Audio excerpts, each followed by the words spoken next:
It's BJ from Board Game Gumbo here, back with another episode of Gumbo Live. It's episode number 37. Gumbo Live, the number one Facebook Live talk show dedicated to board gaming. Our special guest tonight, Jeremy Davis, the Game Geek Ninja. He's back. Hey, Jeremy, what's up? Hey, BJ. Not a lot. Gumbo Live is a proud member of Punchboard Media. Check out other fine members like Tantrum House. The four couples are brand new on Punchboard Media, but man, their video channel has exploded. They've got almost daily video content, game previews, game reviews, game plays, how-tos. Check them out. Punchboard Media, where we all bring something to the table. A couple of quick show notes. Hit me on social media tonight. On Twitter, @BoardGameGumbo. On Facebook, at facebook.com/BoardGameGumbo. And we will be looking for your questions on the chat. Tonight's big talk, Kickstarter projects. Which ones should we kick and which ones should we kick to the curb? Let's welcome our special guest, Jeremy, the Game Geek Ninja. Man, awesome to have you back in. Yeah, thanks, man. You did not go to Rocket City Game Fest, if I remember right. Yeah, no, I didn't make it this year. Why did you skip Rocket City Game Fest this year? Why did you skip it? That may have been because of the 3-month-old. I don't know. That's right. Yeah.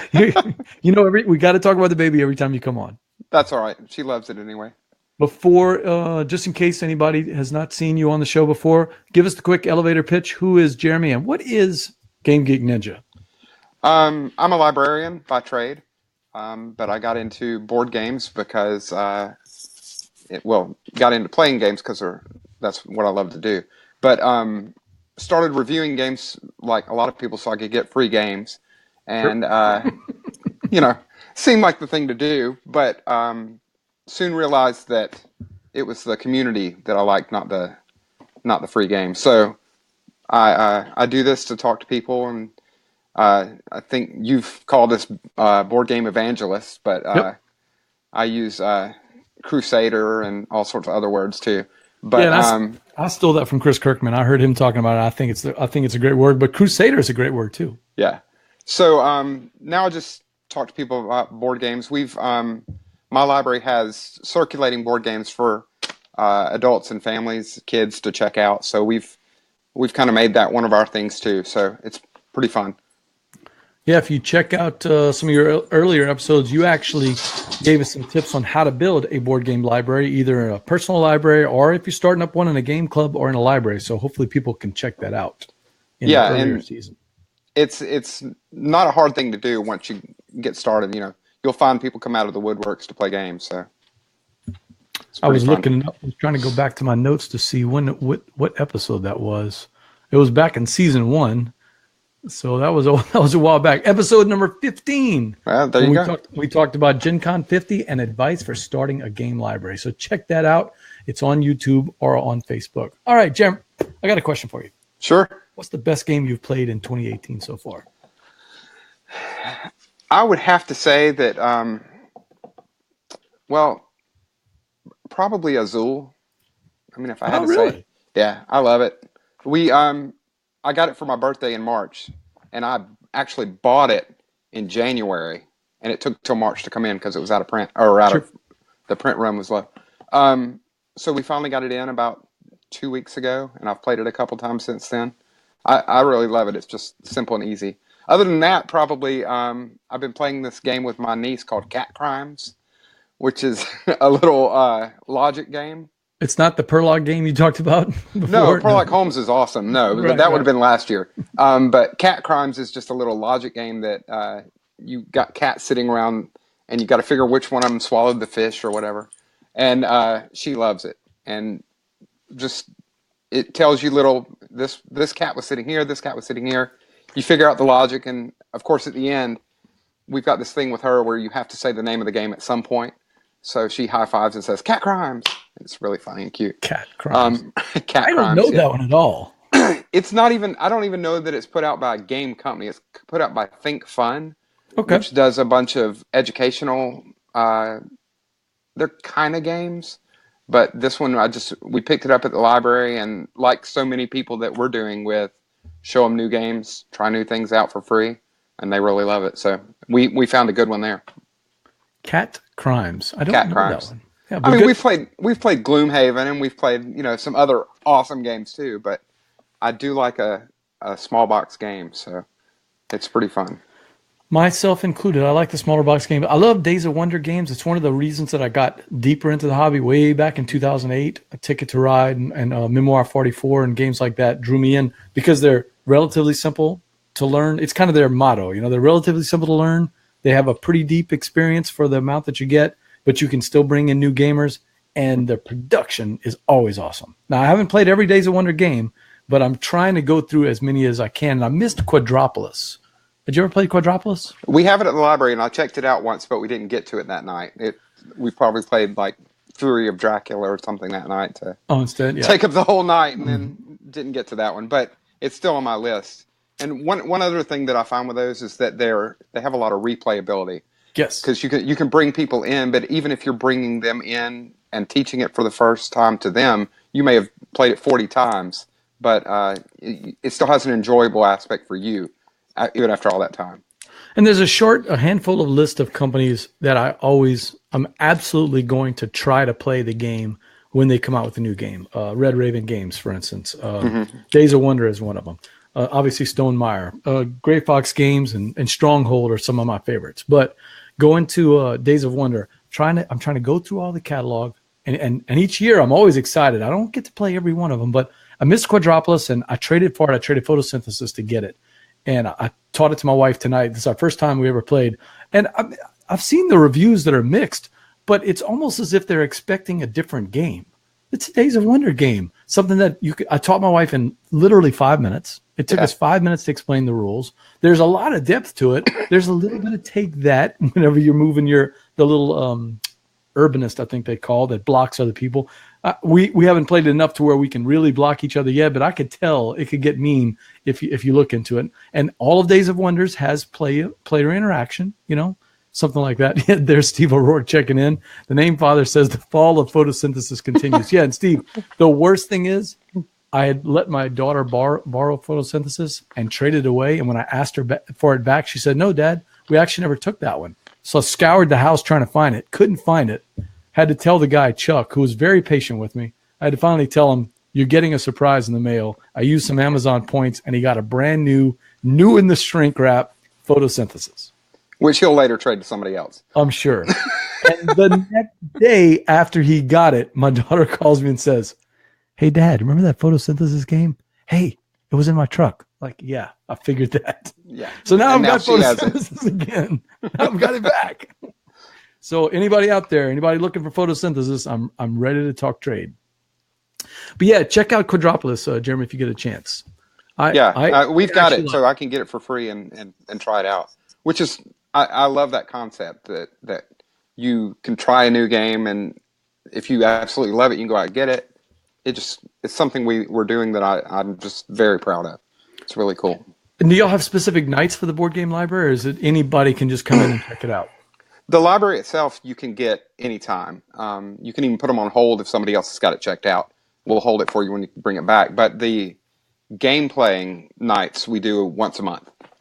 And we have about 70 or 80 people who come. They bring their own games. Yeah. That's even bigger than last year, man. You guys are growing. Yeah, it's really good.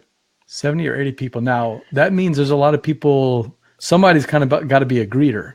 We're starting to get to that size. We're not that size yet, but in our little game group, we almost have to designate somebody to be a greeter. Have you found that? To be welcoming them in and asking them stuff? Because if you don't, you get people that kind of wander in, and I'll see them and they go, "Oh," they're a little intimidated because a lot of the people have been playing together in the Gumbo crew. We've been playing together for years now. So instantly we know what each other's game likes are, and we start a game, and then you get this new person who's kind of standing on the edge, and we want to make sure that they are able to come in and play too. Yeah. So I really kind of do it myself, and there's a couple other guys in the group that we try to welcome new faces, try to get their name, and try to get them playing a game right away. Do y'all have that problem also? A little bit.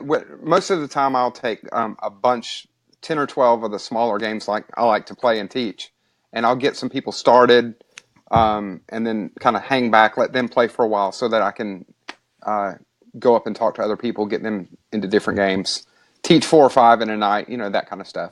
You know what I'm talking about. We did that at Gen Absolutely. Con. But any way to make people understand how awesome the hobby is and get into it. So JP checking in, Jay. Yeah, that's right. He's going to trade me a McDonald's coupon and a half-eaten Snickers for photosynthesis.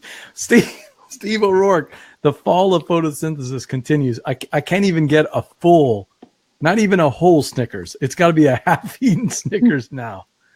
Man, wow.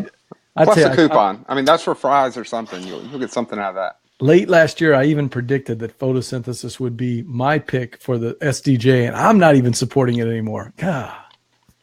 And I'm convinced it's not just because I got burnt out in the game. There's some fundamental flaws to it. Yeah. Have you played photosynthesis? No. After listening to y'all, I want to play it just to try it. It is an awesome game, and you really need it for your collection. We could talk trade after the show. We have it at the library. I'll try it out. So what do you got on your game shelf back there? I know you always like to put stuff up that you like to show off. Anything? Oh, I'm putting up stuff that I've been trying to play and remind myself to play it. Raptor and the City of Spies that I like that nobody plays with me. So hey, there's it's mainly just to hide the junk. There's the other Jeremy in the house. Jeremy in the house. Jeremy's been all over the internet lately and love to see you in there. Thanks for checking in, Jeremy. Jeremy, we're going to be talking Kickstarters with the Game Geek Ninja. So just chime in if any of these things catch your ears. He loves talking about Kickstarters. Raptor is Dustin, one of the guys from the crew. It's his absolute favorite two-player game. Yeah. I'm talking about a small box, quick and easy. I'm not talking about Rebellion or something like that, but a small, quick, and easy two-player game. You're a big fan of Raptor? Yeah, I love it a lot. It's one of the ones I go to when I've got just two people. I like Seven Wonders Duel a lot too. Sure. There's a game that I kickstarted, since we're talking about that, a couple of years ago. It was put up by Grail Games called 101, which is it's like a computer coding from the 80s game. Okay. It's fantastic. So anytime I can find a good two-player game, I hold on to them. I do not know that one at all. No, 101. Yeah, it's got computer coding. You have lines 10, 20, 30, 40, and 50. And when you get it at the bottom, you hit run. So you'll have to check it out. It's really cool. It's kind of hard to find, but it was really neat. Steve O'Rourke says Raptor's unplayed at his house. Got to see if my son wants to give it a go. Any advice for getting Raptor to the table? How do you sell Raptor? I pull out the dinosaurs, and that's usually enough. I mean, you offer somebody, you can either be the dinosaur or the dinosaur hunter, and they're going to take the dinosaurs every time. But it's asymmetric without being crazy, having to learn different rules for each other. Because you've got a set of cards that you play. You can choose any of these 9 cards and play them, and only a couple of them are really that different from each other. So the Raptor can do special powers. The hunters can do Jeep actions, they call them, where you're moving around fast. And your object, if you're the dinosaurs, is to get off the board. If you're the hunters, or I guess they're scientists, but you're just trying to capture the baby raptor. So when I saw the game come out, and I think it's Bruno Cathala and Bruno Fedeli, maybe. Forget the designers. It's Bruno Cathala and Fedeli. Both of them. Whenever I saw it come out, I kept thinking that it reminded me, and although I haven't played it yet, but it reminded me of that scene in Jurassic Park when they're stuck inside the laboratory and they're trying to get away from the raptor that's chasing them inside the laboratory. So it's sort of like the raptors are after the humans and the humans are after the raptors, or the raptors are just trying to escape. They're just trying to escape, and you're playing the mama raptor, but you can move the babies around too. And you have certain actions like you can call the babies back to you. You can. So it's totally asymmetrical then. It is, but it's not hard to. It's not like if you're playing Vast, where you have your own rule sheet and it's very hard to kind of figure out. You're almost playing your own game.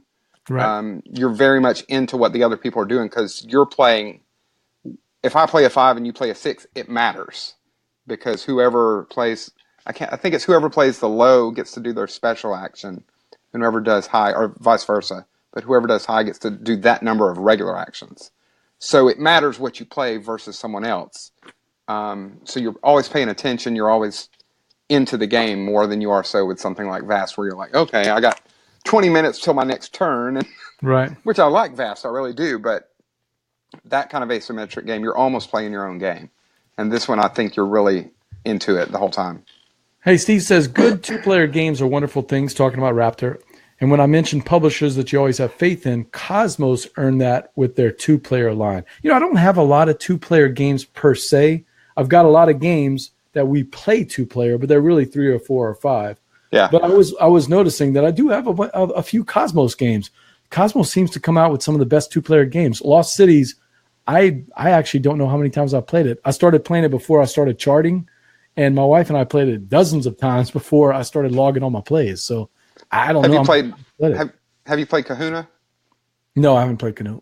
That's one of my favorite ones they do. It's you're trying to take control of an island, and you do it by placing your little pathways, and it's really neat. Very simple and in concept, but it's really well done.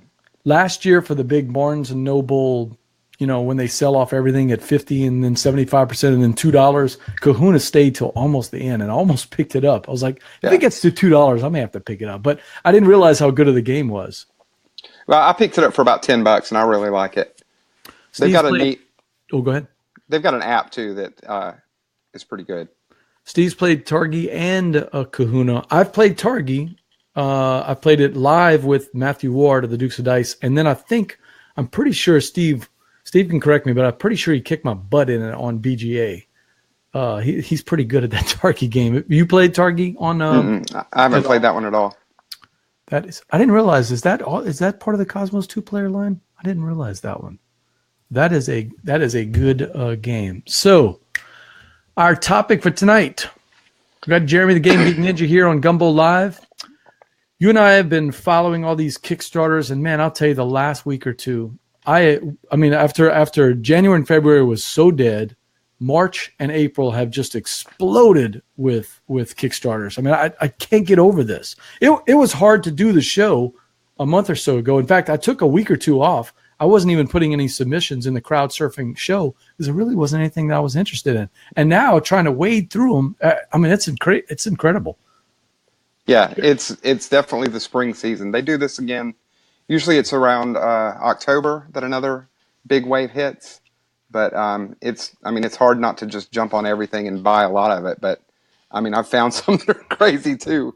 Which, we're going to talk about second. Yeah. So Jambalaya, Jeremy Howard, we call him Jambalaya, plays games on there. He says brand loyalty is Chip Theory games. I've never played any Chip Theory games. Have you played any of those, Jeremy? I played a couple of them. I looked at a couple of them at Gen Con. There was one, I can't remember the name, where you're decoding something. He probably knows exactly which one I'm talking about. The crypto? No, I don't think so. But the component quality was really great, and the game was very interesting, and it was a 2-player. But it was really fun. But I didn't pick it up. I only got to play test it for a second. So my wife and I played Diamonds with our family this weekend, and he's talking about Fox in the Forest. An awesome trick-taking 2-player game. That is one I had kind of gotten away from trick-taking games. Growing up, we played hearts and, of course, spades. And in Louisiana, you play bourrée. I mean, it's part of your blood to learn to play bourrée at an early age and to learn when not to play bourrée or who not to play with because you will get your shirt taken off. Oh, Jeremy says Trip Lock. Jambalaya says Trip Lock. Is that the one you're talking about? Yeah, that's the one. I've seen that one, and I think some of the Gumbo guys have played it at BGG. So, but I've never played that one. So it looks fantastic, and just playing with it for a couple of seconds, I really wanted to play more. But they were just showing you how it would work. It wasn't a whole lot of actual playing, so I'll have to wait and see if I can get a copy of it sometime. It has something to do with those combination of numbers, though, right? To unlock something. Well, you're flipping tiles, and then the tiles have different images on them, which means something. And you're manipulating the game so that you can unlock and make certain patterns, if I remember correctly. Is it cooperative or competitive? I think it's competitive where you're playing against the other person. Okay. So if I have it right. Like I said, I only spent like 5-10 minutes there, but... And Steve O'Rourke being nice, I may have won the first game of Targi, but you grokked it really quick. That's not quite true. I have gotten slaughtered at Targi every time I've played it. If you ever get a chance to play Targi, really cool game. It's Andy somebody that designed it, and he's very active on social media. He's a super nice guy. Just don't play against Steven. Yeah, don't play against, or if you want to, play against me so you'll win your first game because I am terrible at it. It's got sort of this rondel mechanic where you're not rondel, but you're going around, well, similar to Quadropolis, where, depending on which lanes, rows, and columns you play, it gives you resources or advantages or cards. And it's just, there's a lot going on for such a little small box game. There is a lot going on. I highly recommend Target. I'm just terrible at it, but that's not saying much. So well, and that's no reason not to play the game just because you lose every time. No, that is right. I'm not one of those guys. I will play games even if I'm terrible at most Euro games, but I play them. I play them like crazy. I love playing them. All right, our big topic tonight, Jeremy Davis, the Game Geek Ninja. He and I have been talking on the internet about Kickstarter games and the wealth of games that have come out. Let's talk about one you do like. What's a game right now that's out on Kickstarter that you would recommend people to pick up?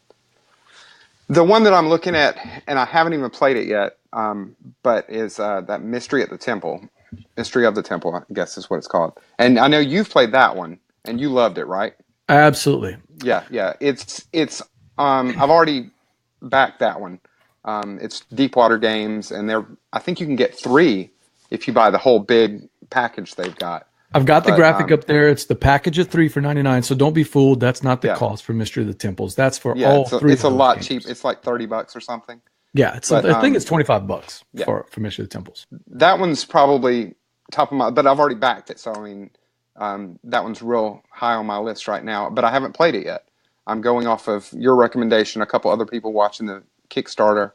So that one's up there. The other one that I think it came out today that I've really been waiting for is Fireball Island. Oh yeah, Fireball Island, of course. Yeah, yep. The remake of that. Restoration's doing it, and it just looks ridiculous amounts of fun.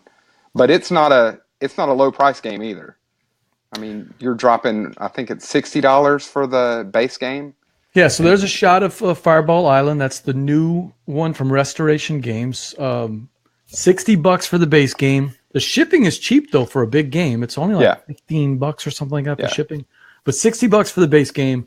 If you want the 5-player and the little tiny expansion, it's like another something like $20 or $25 for that.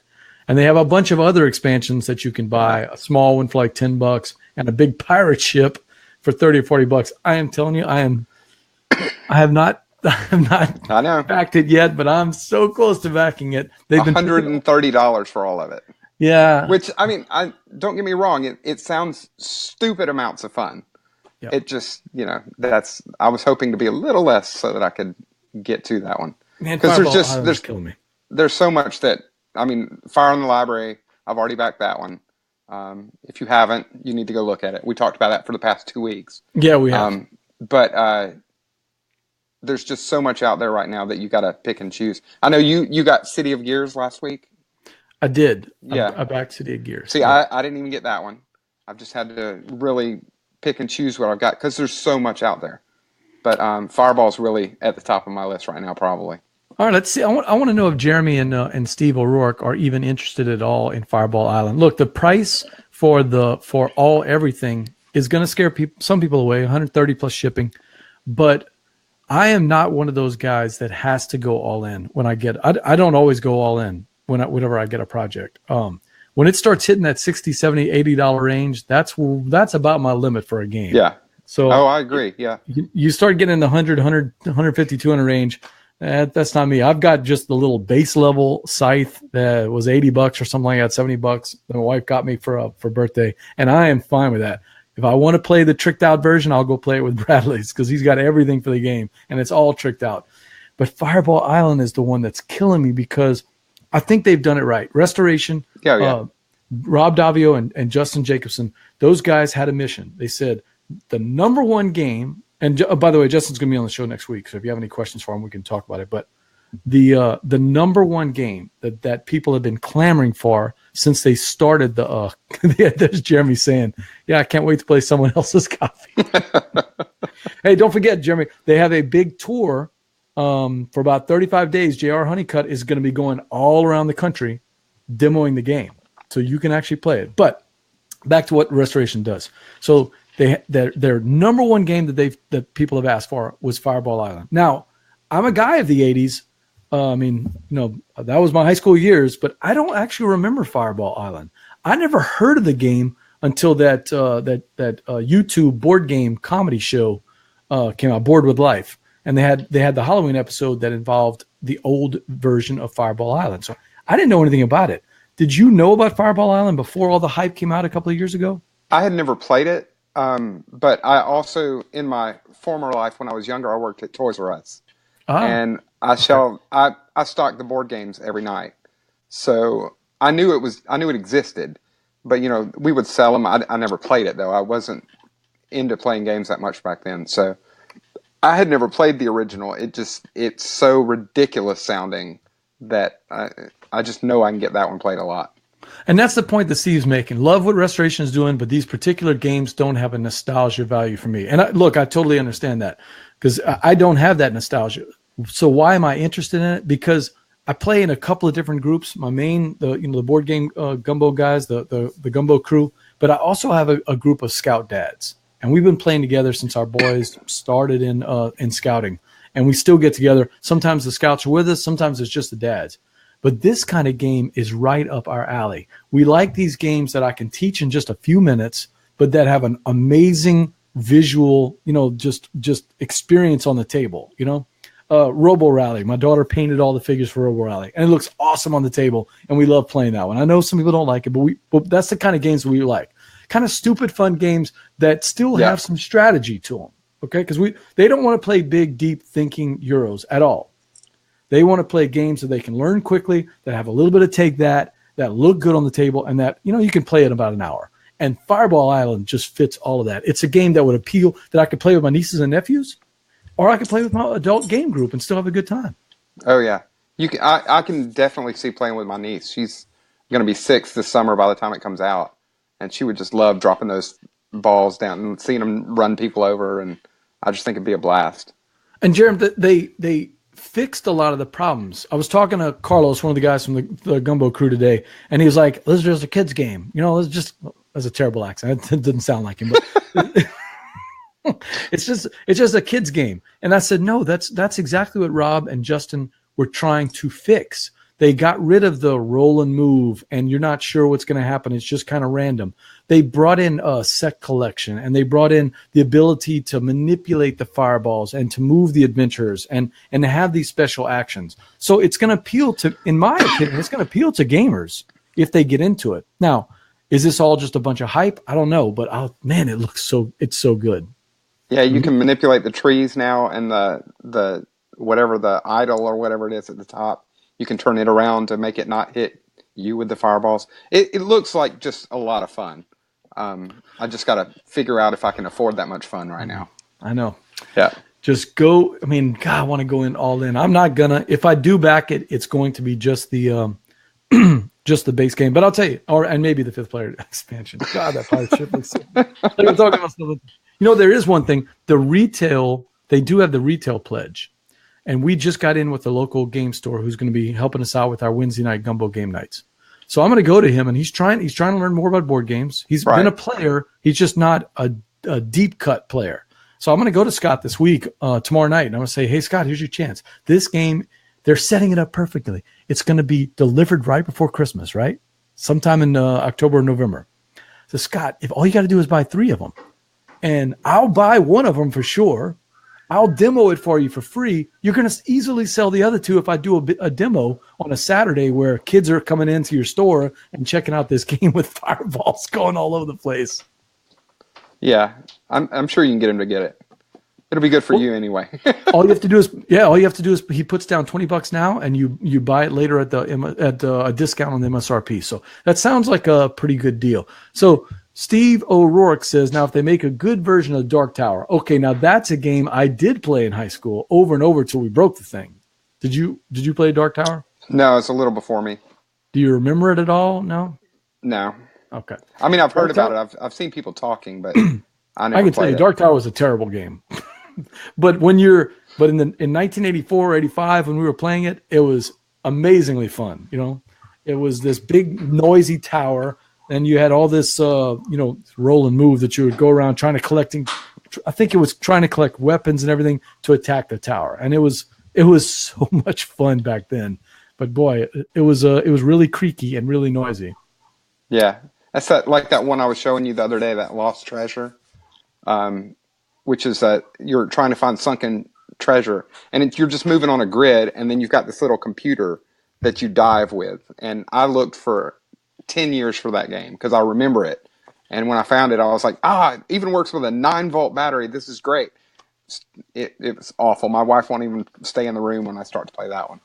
So yeah, there was one game that I grew up with playing. I remember it was one of the very first D&D board games I ever played. It was called Dungeon. Do you remember that one by TSR? Yeah, they're selling it again, right? Yeah, you can still buy it. Yeah. We played it. I can't even tell you how many times we played it. We actually made up our own characters and our own treasure, and we fill it out because we'd get bored with the base game. And we played it so much. Fast forward 20 years, I got 2 sons. I'm like, oh, you know what? They would love to play Dungeon. We had so much fun playing Dungeon. And so I bought a copy off of eBay, the original one that I played. I wanted to go back to the original one. And we brought it out. We played it. And they play it. They've actually played it 5 or 10 times with their friends. And I'm sitting there going, oh my God, this is so boring. This is just not fun. Yeah. And games have gotten so much better since the 80s. It just wasn't very good. But Clank, to me, is what Dungeon wanted to be. And I did a blog post about why I felt that way. Clank is the game I wanted Dungeon to be back then, just didn't know it. So you're happy now with that one? I love Clank. I absolutely love Clank. I can't wait to get my hands on the Mummy's Curse, I think it's called. Yeah, you got the space one? One of the guys does. I don't have it, so I played it with them. I liked it a lot. It's like you having it when they have it, so that's okay. I mean, I can play it anytime I want, so that's the nice thing about it. So Steve says, Dark Tower, terrible, needs to be fixed, and that's the project they need to take on.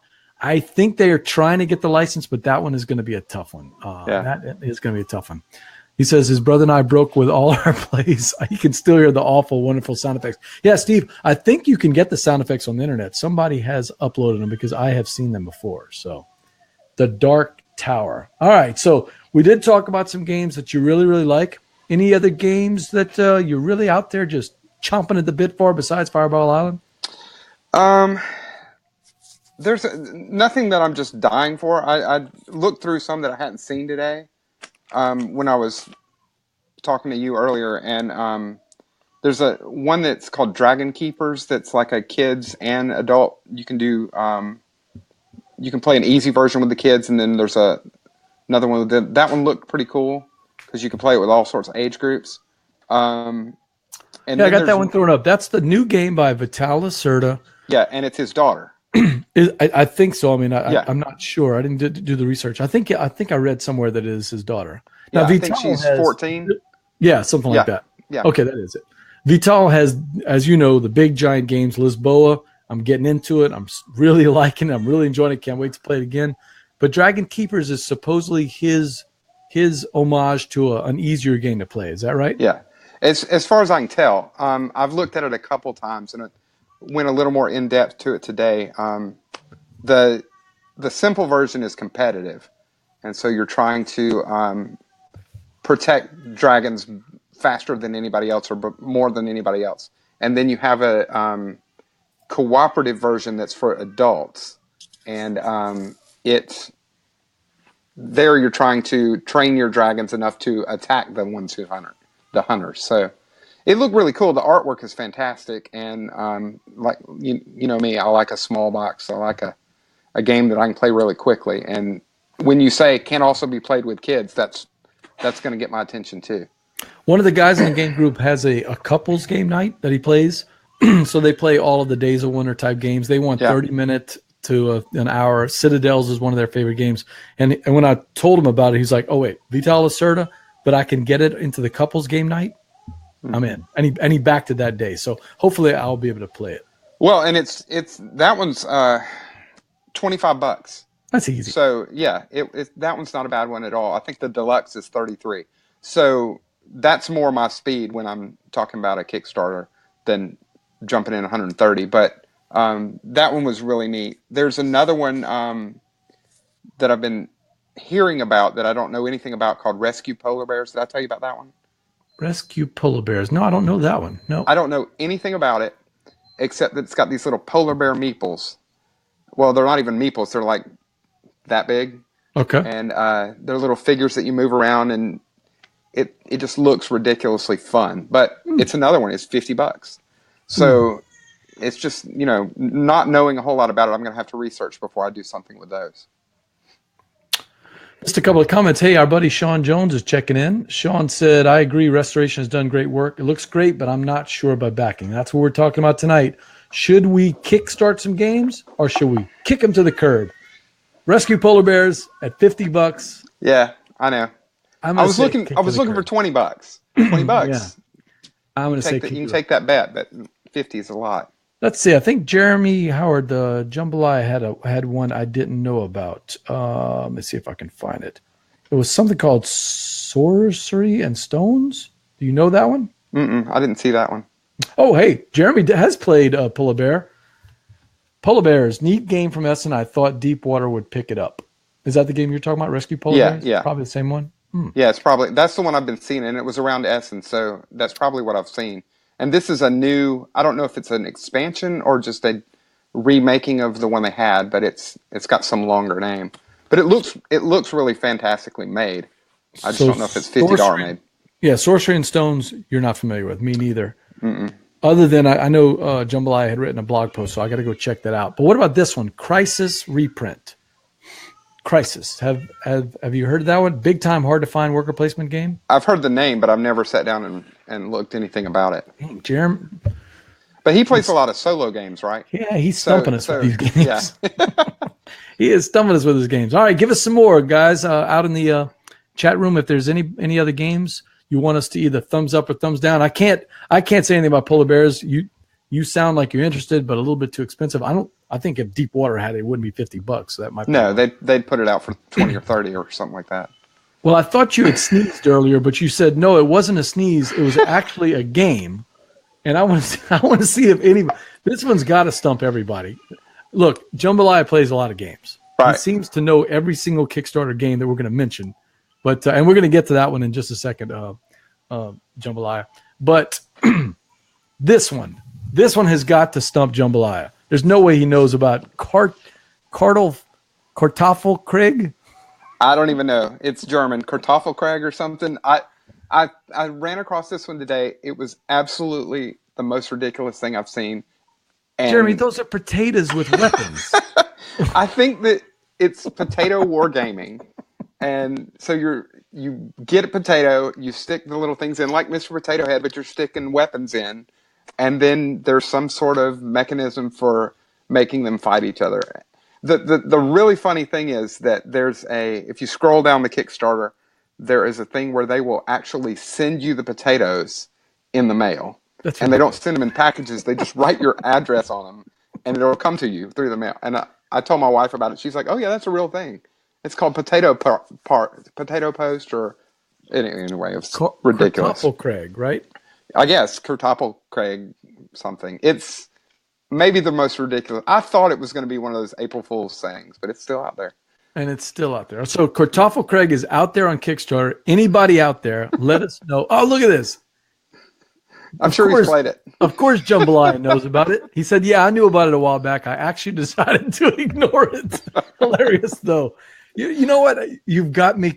You color me intrigued. I want to check out this game tonight, Jerem. I didn't even get far enough to see how much it costs. I was just like, oh, now this is ridiculous. I got to send it to him. Kartoffelkrieg. All right, so we're gonna check out the potato war game. Carlos and Dustin loves war games. Let me see if I can get Dustin excited about a game about potatoes. The idea of potatoes with weapons does intrigue me. All right, so a couple of the guys have mentioned one I want to throw at you. I know nothing about this game, but maybe you can help me out, or probably one of the other guys. Hex Explorer. You familiar with that one? Mm-mm.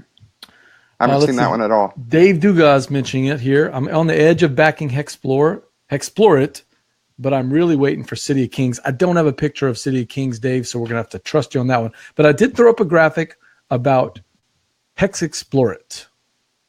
I was hoping you would be able to tell me something about it. Let's see. No, I haven't seen that one either. Oh, that, of course, Jambalaya knows about it. Hex Explore It and Maximum Apocalypse have great expansions. So it's actually an expansion to the base game of Hex Explore It. He says it's an absolutely amazing game, Jerem.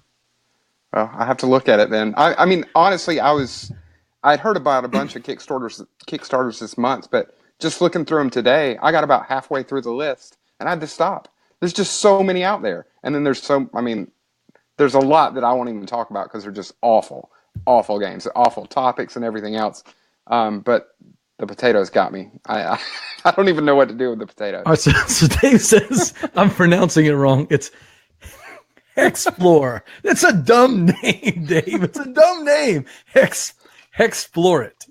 I think is what it is. Explore It. Okay, so I don't know much about this game. It does not look like a game that's up my alley, not something I would normally back. In fact, you and I, we kind of like the same games. So, yeah. Hey, I don't know. Dave, you're going to have to help us, or maybe Jambalaya can help us. I don't know enough about Explore It, if I'm even pronouncing it right. Well, you're obviously wrong. Dave says so. Explore It. Maximum Apocalypse, I do know. Yeah, right. Thanks a lot, Dave. So, Maximum Apocalypse, I have played. Rosemary backed it and brought it to game night a couple of weeks ago. Have you played Maximum Apocalypse? No, I don't even know what it is. Tell me about it.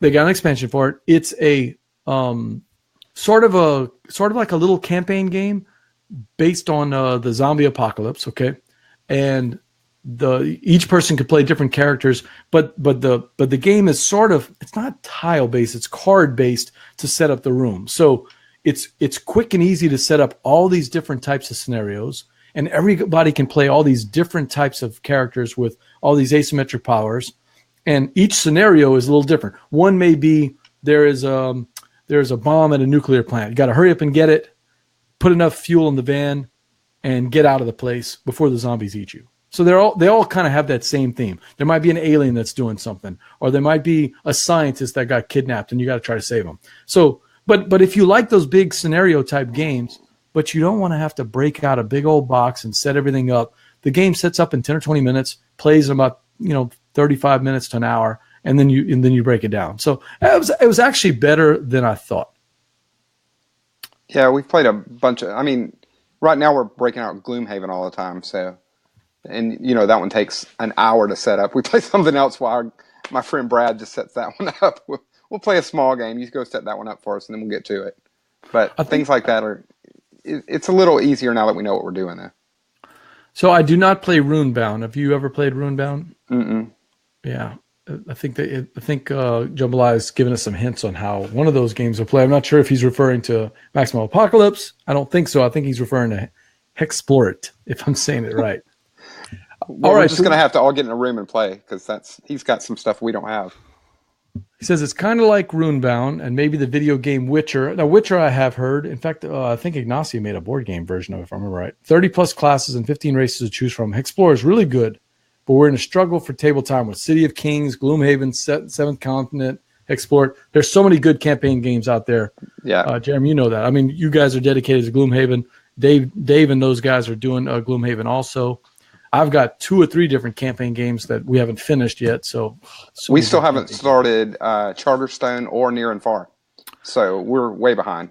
We're halfway through Charterstone, but one of the main guys had to step out for a couple of months. So we're going to have to get back to it when he finished. He's teaching a class, and as soon as he finishes teaching his class, we'll be able to get back to it. But we got through about half of it. And I really enjoyed Charterstone.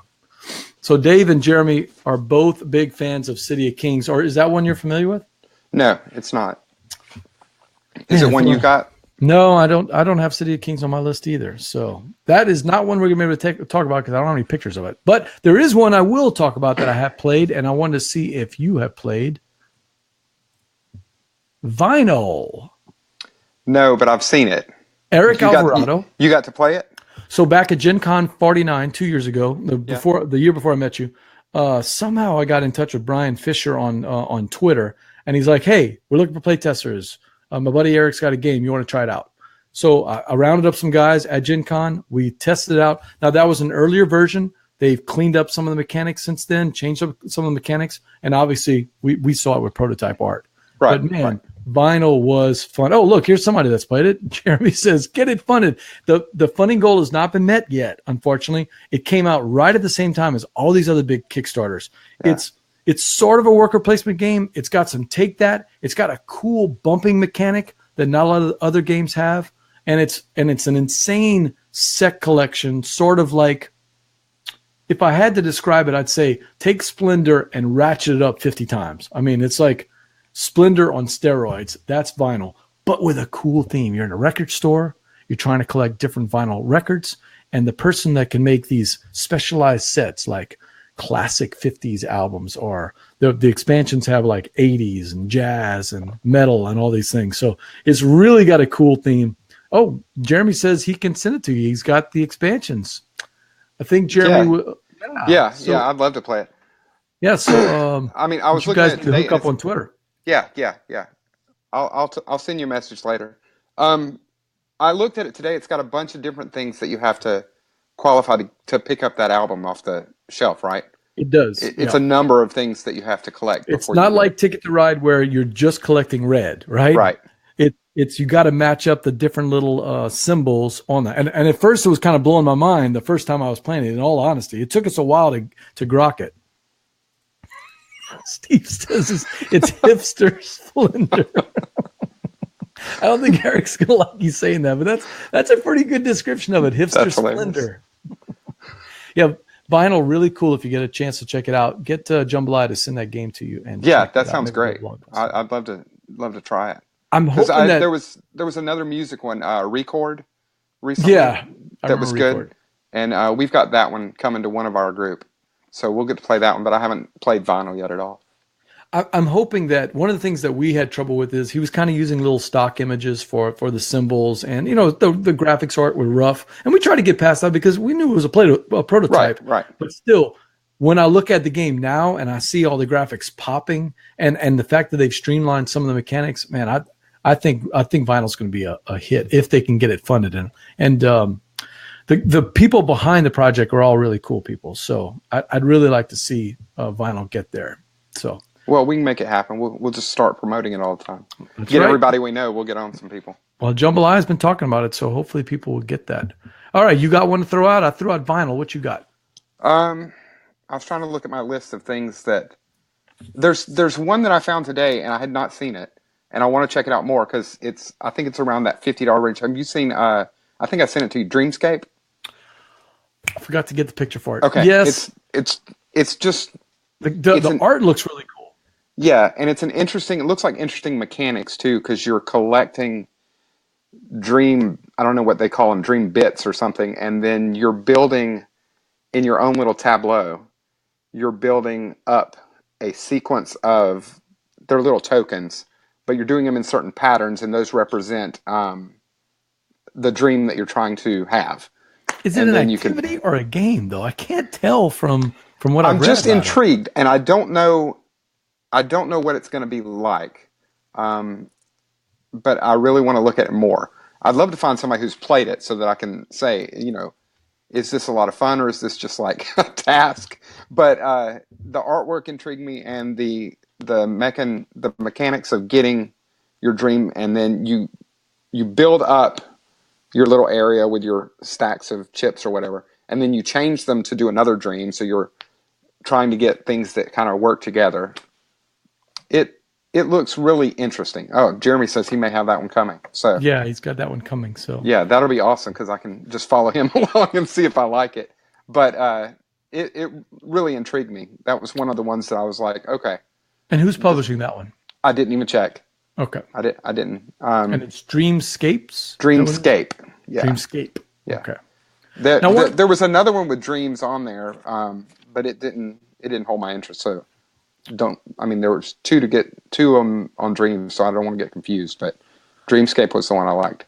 And look, as you and I talked before the show, there's too many, unfortunately, to back. We don't have unlimited funds, right? Nobody's got unlimited space. Well, other than Jambalaya, obviously he's got a vortex closet that can hold 1 million games. But Dream Catchers, do we have the right name? Is it Dream Catchers? I think that was the other one. Oh, that's the other one. Okay. I don't remember. The one I wanted to talk about is one that Jeremy has played, that Jambalaya has played. I have not played it, but the theme is what attracted to me. Plus the designer. I like the designer's games, or at least the one or two that I played. And that's Imperius. Have you heard of Imperius? Yeah, that's Grant Rodiak. Grant Rodiak game. Yeah. He had designed a game called Solstice. It was based on his love of Dune, a novel. I've only read the first novel, but I loved the original Dune novel. I love that whole house of politics, where the houses are fighting against each other. So many good novels over the years have come out with that kind of theme. And Imperius is his streamlined, the Solstice was just, I'm going to do, 50 or 200 or whatever it was, kind of a vanity project, as he calls it. But Imperius is his version that's kind of with a bigger appeal, and it's coming out by Colossal Games. That's Travis Chance and those guys. Yeah. That, they've kind of amped up the graphics. They've amped up everything else. It's going to be a really quality production. I love the theme of Dune. I love the theme of the houses battling. I took a look at the game. Man, there's a lot going on in that game. That might be my only problem with Imperius. And maybe Jambalaya can tell us a little bit more, but it did look like there was a significantly step up from other games that I played. What have you done? Have you done any research on that one? I just saw it today because I've seen some of his other games. I'm spacing the name of the big one that he had that was 40 or 50 Cry bucks. Havoc? Yeah, Cry Havoc, yeah. Which I haven't played yet, but it's been on my list of things to look at for a very long time. I just don't know anybody who's got it. But this one looked like it was even more streamlined than that, though. Because it looked like a bunch of just cards. It's a card-based game, as far as I can tell. But man, and I apologize. Are you seeing the comments now? I can't see it too. Okay, I can't see it, so there must be something going on with my internet connection. But I'll keep trying to post them up there. Jeremy says, "Hey, I'm serious about this game. It's a must-have in your bag for game night at all times type of game." Wow, a lot of hidden information and playing with other people's cards. He's given it a pretty good recommendation there. Yeah, I know you play a bunch of cards in columns, and then you flip them over and you do things in initiative order. So that's as far as I got for the actual gameplay of it. But it looked like there was a lot of, you knew what your cards were, nobody else knew. So once you flipped them over, you could do different things. And I think there's different actions you can take, or the cards do different things. It looked really cool. It was just, I need to do a little more research for it.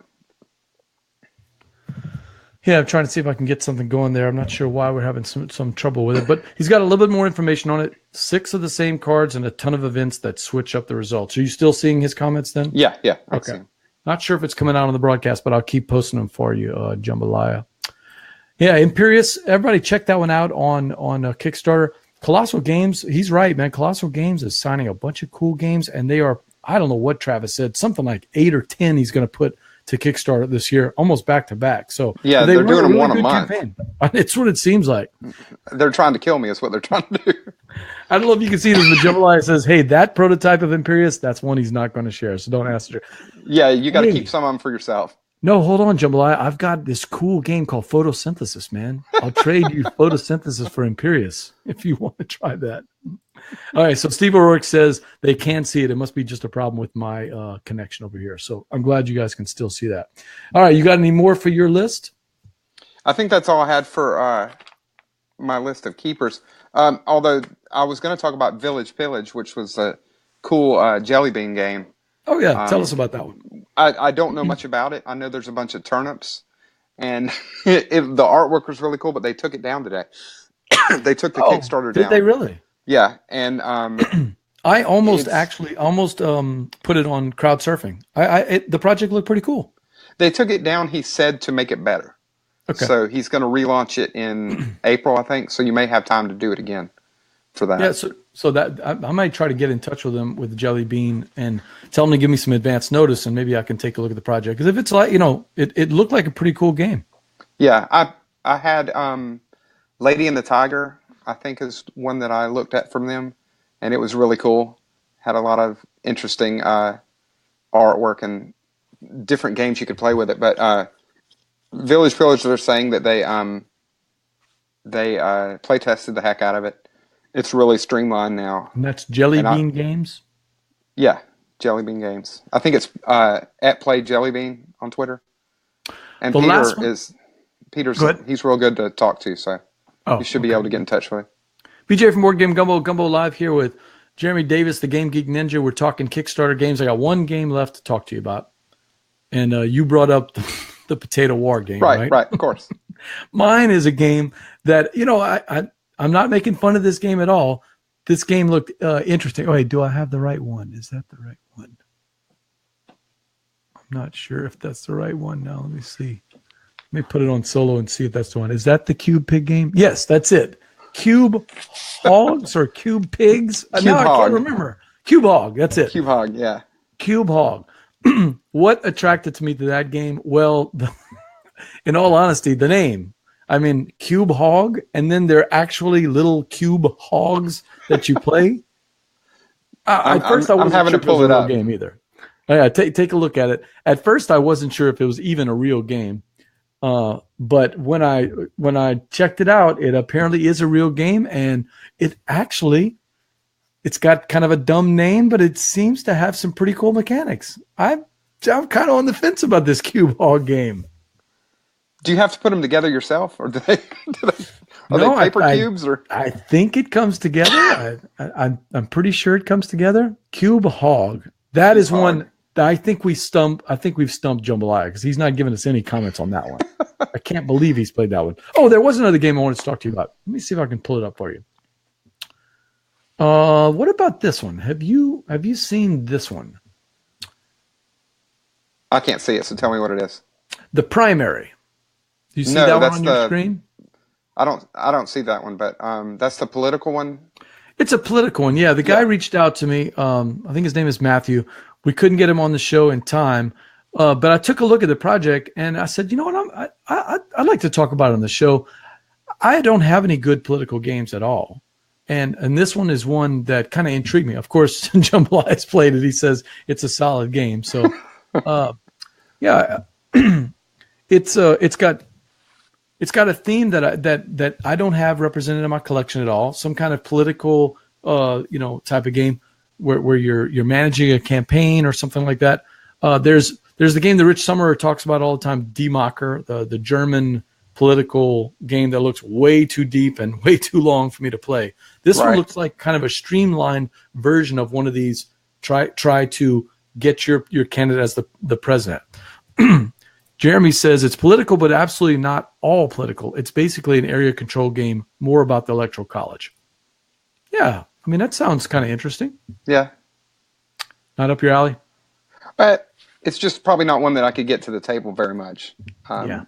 I mean, right now I'm playing a lot with the kids and with my normal group, and I don't know if they'd play political. They might try it once or twice. That would be Cube Pig. Cube Pig, I could get Olivia to play that with me. She'll play it immediately. She'll say, "Oh, it's a game with pigs," and that's all we need. That would be it, a game with pigs. BJ from Board Game Gumbo here, checking out all these games on Facebook. I mean, on Kickstarter here. Games, go through your list. Which games are you saying thumbs up, and which games are you saying kick to the curb? We talked about a bunch of games, even the games I mentioned. Which one of the ones I mentioned would you say thumbs up? I got to look at Vinyl. Okay. I got to look at Vinyl. You've got me looking at that one. And you already sold me on Mystery of the Temple. So you won your battle on that one. I don't know about Cube Pigs, but I'm definitely going to take a look at it. At least so I can laugh for a minute. But you gotta check out the potato more too then. So Dragon Keepers, it's not one I'm going to back, but one of my buddies backed it. So basically, it's coming into the collection. That's one you mentioned. Fire in the Library is one you and I talked about. I haven't backed it yet. It's not that I'm on the fence. There's just too many games out there. No. It's one I'm kind of keeping an eye out, and I'll probably end up backing it because I really like the game from what I've seen from the videos. And there's a lot of stuff out there. And plus, it's $20, so that's not bad. $20 is not bad, and I love supporting Carla and Tony. Fireball Island you brought out, that's probably going to be one I'm going to have to back. Yeah. I really, really want it, but I'm just going to have to see. It's just a lot. I'm gonna give Kartoffel Craig a kick to the curb. Probably not. Probably not gonna back down. But Dragon Keepers. I bet you could get some distance out of the kicking the potato though. Yeah. Mystery of the Temples and Dragon Keepers. Those are ones I definitely want to play. And then you mentioned the one about there was a cat one. No. Did you mention the one about the cat one? No. No, the catastrophe was the one you were talking about. Yeah, we never got it. But then there was the cat rescue was the other one that I was talking about before. Before we start talking. That was before the show. Sorry, we talked about cat rescue, and Jeremy is saying Jambalaya is saying take a look at it. Eric has played that one and really liked it, so it looks pretty good too. Oh, we did miss one, and I think I have Unbroken as a picture. That's one Dave Duga was talking about on our little channel. Unbroken. Have you played that one or know anything about it? I don't know anything about that one. Can I make a prediction? Yeah. Jambalaya has played Unbroken. That one I guarantee you.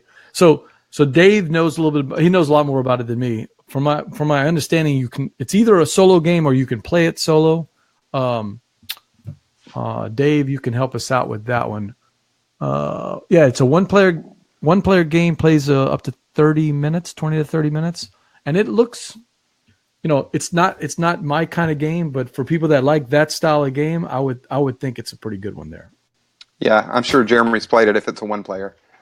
I win. Yep. I've been playing for a month, love it, and it's all solo and it's a 30-minute game. So big 30-minute game. I'm wondering, Dave, have you backed Unbroken? Are you going to back it? I can't remember if he's backed it or not. We're going to find out from him. Any other games that you got out there? Well, I got to take a look at Imperius now. Oh, Imperius. Or closer look too. But yeah, that's about all I can. I mean, there's Dinosaur Islands out there again for an expansion. I just, I got to play that one first before I can drop any more money on new stuff. But before we close out the show, we always like to play a game. We've got one quick game that we're going to play, and no one look at the internet. We're going to see who's the closest. Fireball Island right now at this very moment. What's your guess? How much money has it raised so far on the internet, on a Kickstarter? What was the goal? And I'm locking your answers in right now. What was the goal? Do you remember? Goal was $250,000. $250,000. I'm gonna say it's at 315. Ninja says 315. And I have not looked. I mean, I haven't seen the Kickstarter since probably 3 or 4 o'clock. I would be amazed if it wasn't already funded, because I don't think it was when I found it this afternoon. But I think it's going to be up around 315. All right, so Dan, hey, my buddy Dan checking in from the Filler and Gateway Games. I love talking to Dan. Dan has played almost every game out there, man. If it's a Gateway or a Filler game, Dan has it or he's played it. So Dan says 575, and no cheating, nobody looking on there. Jambalaya says 760. All right. Oh, so I'm lowballing it. Okay. Yeah, you obviously they know something, right? And I'm already guessing mine was 350. So I'm obviously you and I are way off. Jeremy said Jambalaya has 760. Steve says 680. Sean says 450. Man, yeah, that's right, Dan. You're always late, and I think Dan's on the East Coast too, so this has got to be really late for him. I always forget where you are. You're on Eastern Standard Time or Central Standard Time? I'm on Central. Yeah, I'm with you. For us, it's all the same.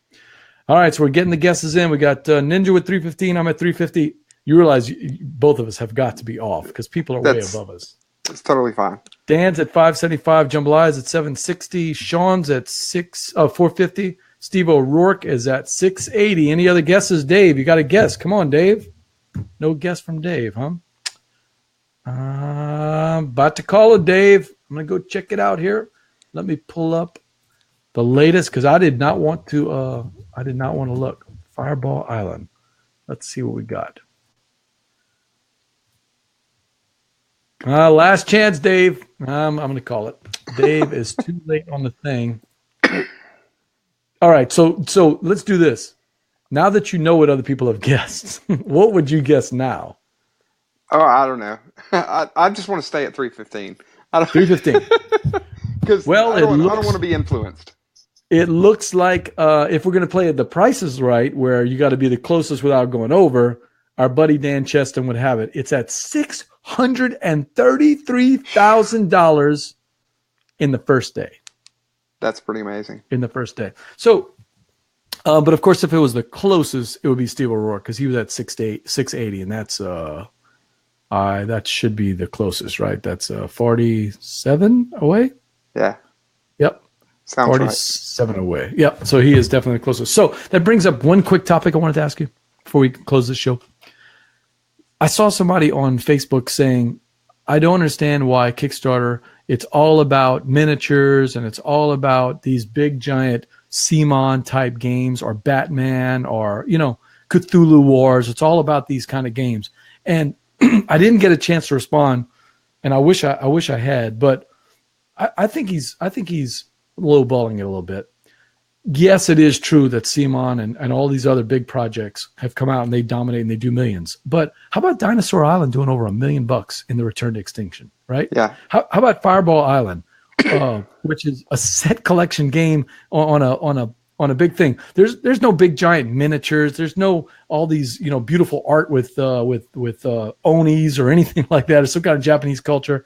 It's just a 1980s kids game updated into a 30-minute to 45-minute game, right? Well, I mean, and it's going to hit $1 million. Exploding Kittens did what, 10? Yeah. So I mean, right. And that was cards. Yep. So I don't think it's just all about the miniatures. Of course, that's going to drive some people. Yep. But I mean, you get the new Batman game that's what, $320 for the all-in set. Yeah. I mean, you're basically buying $320 worth of toys.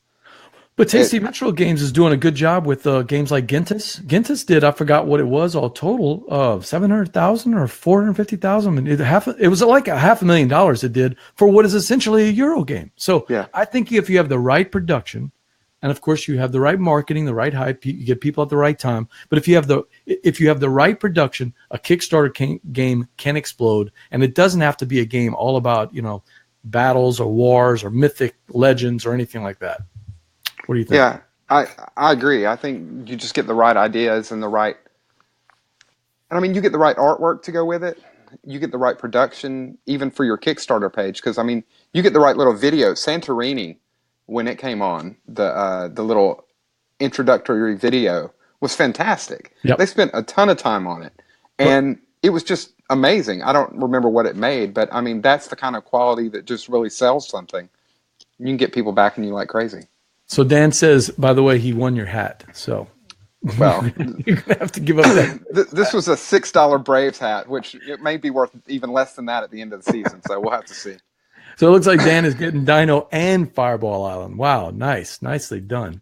Oh, here we go with Steve. Steve's got some comments. Want an expansion before he commits to Kartoffel, Craig? How about a naval battle? Ships and chips.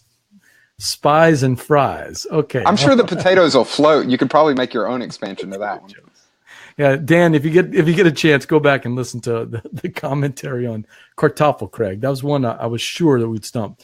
And Jambalaya says, in the end, it's gameplay over everything. Otherwise, it's a fire sale on BGG and Facebook groups. He's right. Yep. Massive Darkness and Swords and Sorcery. Some of these games come out and then they just die. I want to see if hate tanks once people actually start getting their hands on the game. But yeah, that would be a good one to check out too. Like you said, gameplay, good quality production. People are willing to spend money on a good Euro if the production is nice and they produce it. Coliseum did really well. That was another one. So, all right, board gamers, that's it for another episode of Gumbo Live. This was a cool episode talking about Kickstarter games that we could kick or games that we want to kick to the curb. I want to thank my guests, Jeremy Davis. Ninja, how can they get in touch with you? What's the best way to do that?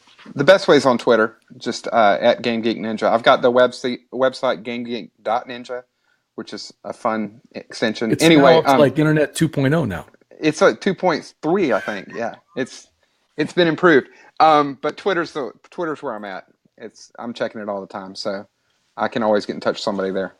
Make sure to don't forget, you need to get in touch with Jambalaya so you can get that game. Yeah, I'll be on the horn with him in a minute. I figured you would. Make sure to like our Facebook page, facebook.com/BoardGameGumbo. It helps us get the word out about all of our upcoming guests and shows. You can also find the shows posted to YouTube if you search. Next week, Ninja, we got Justin Jacobson, the CEO of Restoration Games. Guess what game we'll be talking about next week? I have no idea. Probably Kartoffel, Craig. It's not going to be Kartoffel. But that was a good callback. It's going to be Fireball Island. Hey, I'm BJ from Board Game Gumbo. It's another episode of Gumbo Live. And Jeremy, until next time, laissez le bon temps rouler. Yeah, man. We'll see you later.